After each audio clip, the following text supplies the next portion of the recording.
Serangan awal terjadi di jembatan Crimea, tepatnya perbatasan antara Ukraina dan Rusia. Pertama, serangan terjadi saat sore hari atau menjelang petang, tepatnya sekitaran jam 4 sampai jam 5 sore. Di jembatan Ukraina terjadi 2-4 kali ledakan yang diduga oleh pemerintah Crimea atau pejabat setempat mengatakan bahwa kemungkinan adalah sebuah drone FPV dari Ukraina menghantam salah satu badan jembatan, dan ini pun menyebabkan lumpuhnya aktivitas jembatan Crimea sampai dengan hampir memakan waktu 5 jam sampai 4 jam untuk membersihkan puing-puing drone tersebut. Api salang deras pun terjadi pada malamnya, tepatnya pukul 6.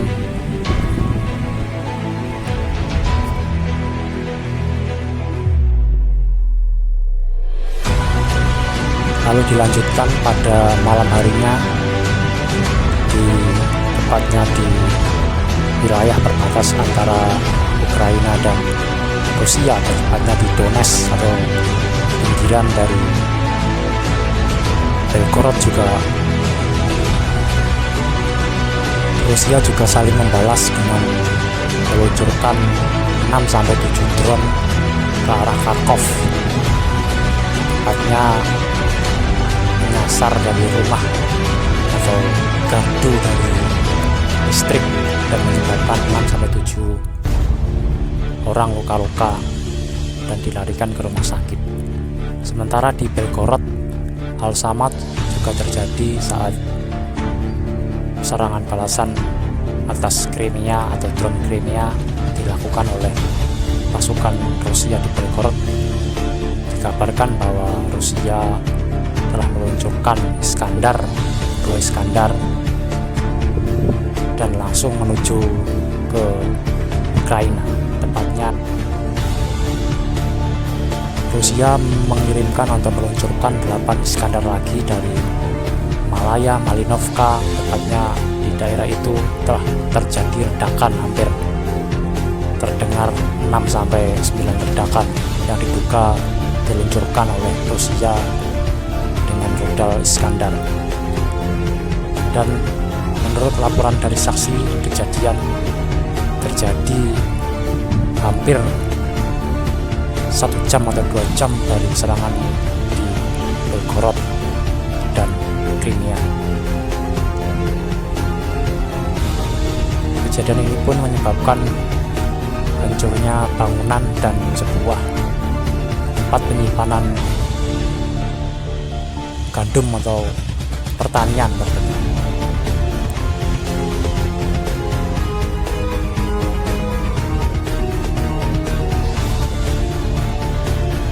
Dikabarkan juga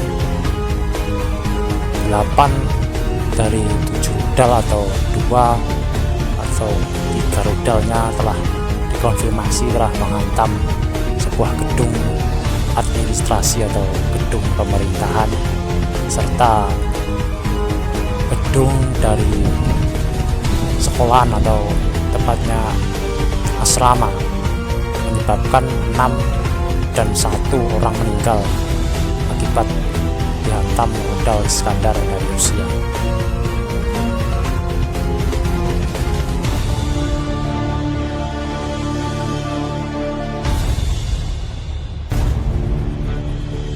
Rusia juga mengirimkan 8 rudal Iskandar lagi ke arah Malinovka. Rusia juga melancarkan serangan drone serta rudal-rudal jarak menengah ke arah Kharkiv atau tepatnya menghantam sebuah minimarket atau swalayan, dan sirene di Kharkiv berbunyi sangat lantang mengakibatkan warga mengungsi ke tempat-tempat lebih aman karena dikhawatirkan drone-drone dari Rusia atau rudal-rudal Rusia akan menghantam bangunan-bangunan penting dari Kharkiv. Kabar ini pun menyebabkan terjadinya korban luka 19 dan korban meninggal 9.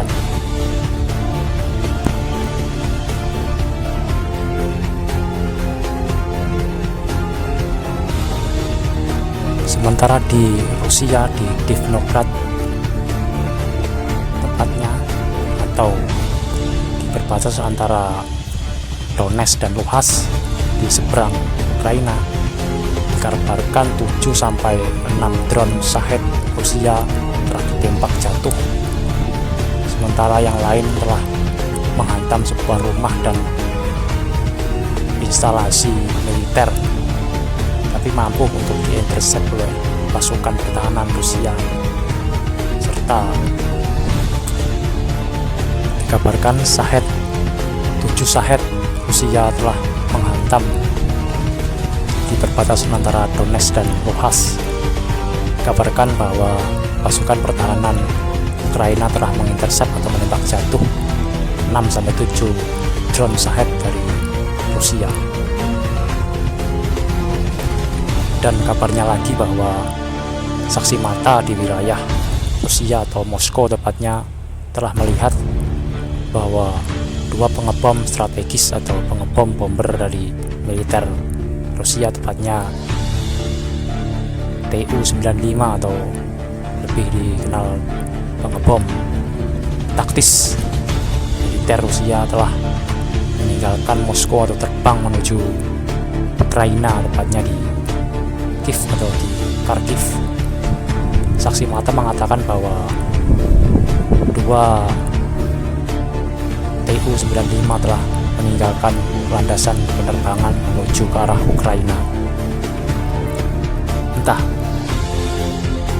apakah kejadian di perbatasan Belgorod atau Luhansk atau di Donetsk perbatasan antara Ukraina, apakah benar rudal Iskandar atau KH-101 dari Tu-95 yang dijatuhkan oleh Rusia. Tapi kabar ini pun mengundang spekulasi bahwa Tu-95 telah digunakan untuk mengebom Kharkiv.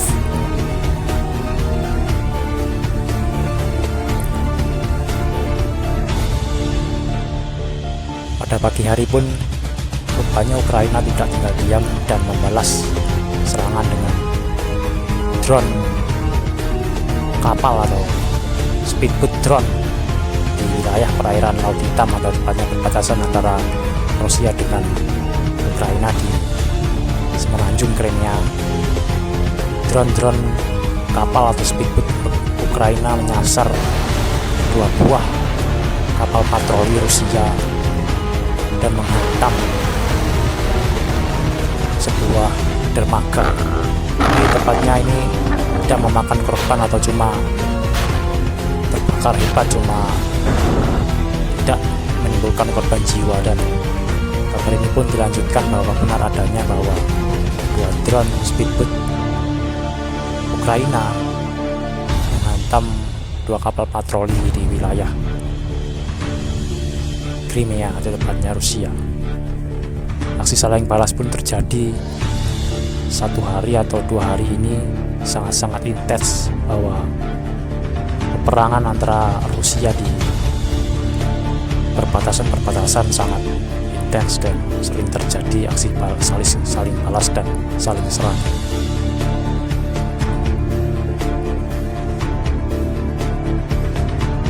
Kabarnya pun pasukan Rusia telah menduduki pangkalan militer Lipsi dan telah menuju atau berangkat atau ingin menyasar ke perbatasan antara Kharkiv. Kabar ini pun mengejutkan bahwa Lipsi telah jatuh di tangan Rusia, bahwa pergerakan pasukan Rusia menuju Istomir berjumlah 20-50 pasukan telah menuju ke arah Kharkiv, dan banyak pasukan dari Ukraina terlihat atau dipantau atau dari drone bahwa pasukan Ukraina telah berangsur-angsur mundur atau mencoba mempertahankan wilayah yang telah direbut oleh pasukan Rusia.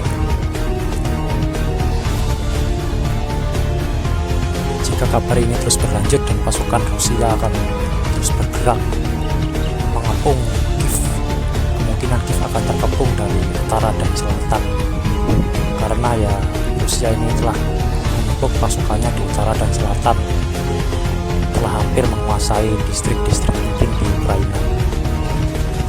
Jika kemungkinan ini terjadi, maka 1 bulan atau 2 minggu ke depan Kiev akan terjepit dan Kharkiv akan jatuh ke tangan Rusia. Ini sangat kabar-kabar yang sangat menarik bagi Rusia, karena kemajuan dan hal yang dicapai dalam 1 minggu atau 2 minggu ini terlihat jelas dan sangat-sangat optimis bahwa Kharkiv maupun Kiev dapat diambil dengan cukup mudah, walau dalam perjalanannya banyak mengambil korban jiwa dan senjata-senjata Rusia. Bahkan dikabarkan bahwa